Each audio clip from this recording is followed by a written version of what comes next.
আসসালামু আলাইকুম সুপ্রিয় বন্ধুরা, আপনারা সবাই কেমন আছেন? আমরা আজ হিউম্যান রাইটস সিভিল সোসাইটি কেন্দ্রীয় কার্যালয়ের সামনে ঢাকা আমাদের একজন ভাই, যিনি অত্যন্ত কষ্ট করে চলাফেরা করতে তার অনেক কষ্ট হয়, তার দুটো পাই পঙ্গু এবং দীর্ঘদিন তিনি অসুস্থতায় ভোগ করছেন। তাকে আমরা মানবাধিকার সংগঠন হিউম্যান রাইটস সিভিল সোসাইটির পক্ষ থেকে একটা হুইল চেয়ার আমরা দান করছি। সম্মিলিতভাবে কেন্দ্রীয় মানবাধিকার নেতা, আমাদের সাদা মনের মানুষ, human rights civil society senior vice chairman Rafiqullah ভাই আজকে প্রদান, সেই সাথে আমাদের কেন্দ্রীয় মানবাধিকার নেতা মাহমুদ ভাই রয়েছেন বিশেষ অতিথি।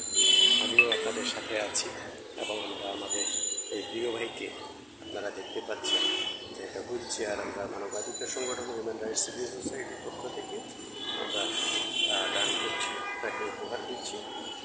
আল্লাহ যেন আমাদের এই দান গ্রহণ করে এবং আপনারা আমাদের জন্য দোয়া করবেন এবং তিনিও আমাদের জন্য ইতিমধ্যে দোয়া করেছেন এবং আল্লাহ পাক যেন কবুল করেন। আমরা কেউই দুনিয়াতে থাকবো না, কিন্তু আমাদের এই যে স্মৃতিগুলো, যে মানুষের পাশে দাঁড়ানো, আল্লাহ যেন কবুল করেন, আল্লাহ যেন কবুল করেন। আলহামদুলিল্লাহ। আপনার পক্ষ থেকে একটু সংক্ষিপ্ত। আসসালামু আলাইকুম। হিউম্যান রাইটস সিভিল সোসাইটির পক্ষ থেকে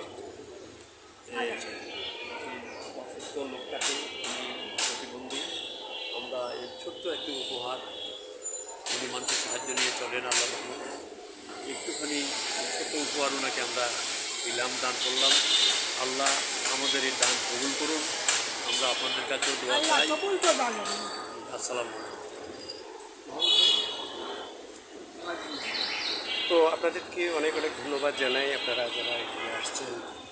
সাদা মনের মানুষ, মানুষের কল্যাণে মানুষ, মানুষের সেবায় মানুষ, এবং যুগ যুগ ধরে আমাদের আগামী প্রজন্ম একটা অনুপ্রেরণা লাভ করবে এই জাতীয় কাজগুলো থেকে, যেখানে সমাজে মাদকাসক্ত রয়েছে, যেখানে আমাদের তরুণ প্রজন্ম আদর্শ থেকে নৈতিক শিক্ষা থেকে অনেক দূরে চলে যাচ্ছে।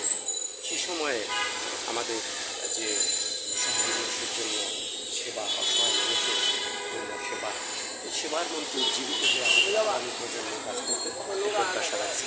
আসসালামু আলাইকুম।